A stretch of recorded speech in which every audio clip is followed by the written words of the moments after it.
Christmas and a Happy New Year. The Chennai Silks. Let the celebrations begin. அம்மா வணக்கம். இசைஞானி இளையராஜா அவர்களை ஸ்ரீவில்லிபுத்தூர் கோயிலுக்குள்ள விடல அப்படிங்கிற மாதிரியான செய்திகள் அப்படிங்கிறது நேற்றிலிருந்து மிகப்பெரிய அளவுல பேசு பொருளா மாறி இருக்கு. அதுக்கு இந்து சமய அறநிலையத்துறை இணை ஆணையர் விளக்கமும் கொடுத்திருக்காரு. அது ஆகம விதிப்படி அவங்க முறை அதுதான், ஜீயர்கள் மடாதிபதிகள் அவங்க மட்டும்தான் உள்ள வரலாம், மற்றபடி யாரும் வரக்கூடாது அப்படிங்கிற ஒரு விளக்கமும் கொடுக்கப்பட்டிருக்கு. இந்த விளக்கத்தை நீங்க எப்படி பாக்குறீங்க? இது சரிதான ஆகம விதிப்படி? அதாவது அவர்களுக்கு வைணவர்களுக்கு தனி ஒரு ஆகமம் இருக்குது. நாங்கள் சைவர்கள், எங்களுடைய சைவ கோயில்களுக்கு ஒரு தனி ஆகமம் இருக்குது. அவர்கள் அவர்களுடைய ஆகமம் ஜாதி அடிப்படையில் ஆனது.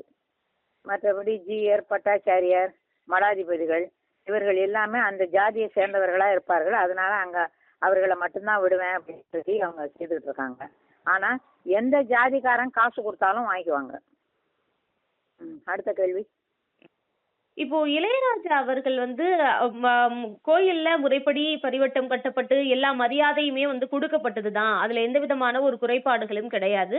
கோயில் விதி அந்த மாதிரி, அதனால மட்டும்தான் அங்க நிறுத்தப்பட்டாரு. இதுல எந்த விதமான ஒரு தவறும் இல்லையே அப்படிங்கிற கருத்துக்கள் அப்படிங்கிறது வைக்கப்படுது.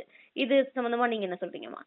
அதத்தாமா அது அந்த கருத்துக்கள்னா அதான் கருத்து, வேற கருத்து கிடையாது. அவங்க ஜாதி அடிப்படையில தான் அந்த கருத்து. மற்றபடி அந்த பரிவட்டம் கட்டுறது, அவங்களுக்கு மரியாதை கொடுக்கறதெல்லாம் வெளியே வச்சு இந்து சமய அறநிலையத்துறை என்ன பண்ணும், எந்த கோயில்ல எது ஆகம விதின்னு அவங்க சொல்றாங்களோ அதை கேட்டுக்கிட்டு அதை அப்படியே கிளிப்புள்ள போல சொல்லுவாங்க. அவங்க அது உள்ள எல்லாம் போய் ஒன்றும் பண்ண முடியாது. இந்து ஆகம இந்து அறநிலையத்துறையினுடைய வேலை கோயிலை கட்டுறது, பாதுகாக்கிறது, அதை ஒழுக்கமா ஒழுங்கா இருக்கான்னு பாக்குறது, அவ்வளவுதான் அவங்க வேலையை தவிர ஆகமத்துக்குள்ள எல்லாம் அவங்க போக முடியாது. போறதுக்கு சட்டத்திலையும் இடம் இல்லை. அதனால அவங்க சொல்றது இவங்க அப்படியே சொல்லுவாங்க. ஆனா அது எங்களுக்கு ஒரே கேள்வி, அந்த ஆகமம் அப்படி இறைவன் சிலர் பேர் சில உயர்ஜாதியில பிறந்தவன் மட்டும் உள்ள வரலாம், மற்றவன் வெளியே நிக்கணும்னு எந்த இறைவன் சொல்லுவான்னு தான் எங்களுடைய கேள்வி. எங்களுக்கு இறைவன் சிவபெருமான் அப்படி எல்லாம் சொல்றது இல்ல. இங்கே சைவ கோயில்கள்லயும் அவர்களுடைய ஆதிக்கம், அதாவது பிராமணர்னு சொல்லப்பட்டவர்களுடைய ஆதிக்கம் இருக்கிறதுனால இங்க அந்த வேலையெல்லாம் அவங்க காட்டிக்கிட்டு இருக்காங்க. சிதம்பரம் போன்ற கோயில்கள்லையும், திருவண்ணாமலை போன்ற பெரிய கோயில்கள்லையும் பெரிய பெரிய உடம்போட உட்காந்துக்கிட்டு அவங்க இந்த அதிகாரம் எல்லாம் பண்ணிட்டு இருக்காங்க. இதெல்லாம் மக்களுக்கு விழிப்புணர்வு வரணும், வந்தா மட்டும்தான் திருந்த முடியும். அடுத்து மக்களுடைய விழிப்புணர்வு வரணும் அப்படிங்கிறது உண்மைதான். இதை தாண்டி அரசாங்கம் ஏதாவது நடவடிக்கை எடுக்கணும்னு நினைக்கிறீங்களா? இந்து சமய அறநிலையத்துறை இதுல ஏதாவது தலையீடு பண்ணி இந்த சட்டத்திட்டங்கள் ஏதாவது மாத்துறதுக்கான வாய்ப்புகள் இருக்கா? அதாவது இந்து சமய அறநிலைத்துறை கோயிலினுடைய சொத்துக்களை மட்டும்தான் இப்ப அவங்க கண்காணிச்சுக்கிட்டு இருக்காங்க. மற்றபடி இதுக்குள்ள எல்லாம் அவங்க கை வைக்க பயப்படுவாங்க. காரணம் ஓட்டு பிரச்சனை. அரசாங்கத்துக்கு சர்வ அதிகாரமும் உண்டு. ஆனால் இது ஜனநாயக நாடு. அவங்க உடனே கோயில்ல உள்ள பூந்துட முடியாது. ஏன்னா ஓட்டு பாதிக்கப்பட்டுடும், ஆட்சிக்கு ஆபத்து வந்துடும். அதர்வன வேதத்தை வச்சு மந்திரமும் செய்துடுவானுங்க. இதையெல்லாம் நினைச்சு எந்த ஆட்சி வந்தாலும் ஆட்சியெல்லாம் அதுக்குள்ள வர முடியாது.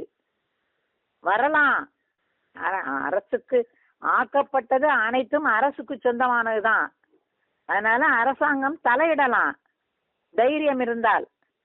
ஓட்டாவது ஒன்னாவது நீதி தான், நியாயம்தான் அப்படிங்கிற உணர்வோட இறங்கலாம். ஆனா இறங்க மாட்டாங்க யாரும். ஏன்னா ஆட்சி வேணும், ஓட்டு வேணும், அதனால இறங்க மாட்டாங்க. மற்றபடி அரசாங்கம் துணிந்தால் எதையும் செய்யலாம். அரசாங்கம் மற்றபடி நடவடிக்கை எடுக்காத வரைக்கும் இந்த ஆகம விதிப்படி அப்படிங்கிறது நடைமுறையில இருக்கிறதுனால இந்த மாதிரியான விஷயங்கள் தவிர்க்க முடியாததா தொடர்ந்து நடந்துகிட்டே இருக்கும் அப்படின்னு சொல்ல வரீங்களாமா? அரசு நடவடிக்கை எடுக்கிற வரையிலும் இல்ல, மக்கள் விழிப்புணர்வு அடையாத வரையிலும் அரசும் எந்த நடவடிக்கையும் எடுக்க முடியாது, எடுக்கவும் எடுக்காது. மக்கள் இப்படியே இருந்துட்டு போட்டோம், நமக்கு என்ன, நமக்கு ஓட்டு தானேங்கிறது தான் அரசினுடைய கொள்கையா இருக்கும், எந்த கட்சியா இருந்தாலும் சரி. மற்றபடி மக்களுக்கு அவர்களுக்கு விழிப்புணர்வு வரணும். நாங்க கொடுக்குற கோயில் காசுல தானே இந்த கோயிலை கட்டினேன். கோயில அன்றாடம் விதவிதமா பிரசாதம் செய்து படைச்சு சாப்பிடுறிய, ஏது காசு? எங்க இருந்து வந்தது? நிலம் யார் கொடுத்தது? கோயிலுக்குரிய சொத்துக்கள் எல்லாம் யார் கொடுத்தது? எல்லா மக்களும் கொடுத்தது தானே. அப்ப எல்லா மக்களையும் உள்ள விட வேண்டியதானே? ஒண்ணுமே கொடுக்காத நீ எப்படி உள்ள போயிருக்கிற? மக்களுக்கு அந்த விழிப்புணர்வு வேணும், அந்த கேள்வி வேணும், அந்த பதிலை தேடணும். அது இல்லாதவரெல்லாம் அரசாங்கம் எல்லாம் இதுல எந்த நடவடிக்கையும் எடுக்காதுமா. எடுத்தா ஆட்சி போயிடும், ஓட்டு போயிடும். கண்டிப்பா உங்களுடைய கருத்துக்களை பகிர்ந்து கொண்டமைக்கு நன்றிமா. சரி. Merry Christmas and a Happy New Year! The Chennai Silks. Let the celebrations begin.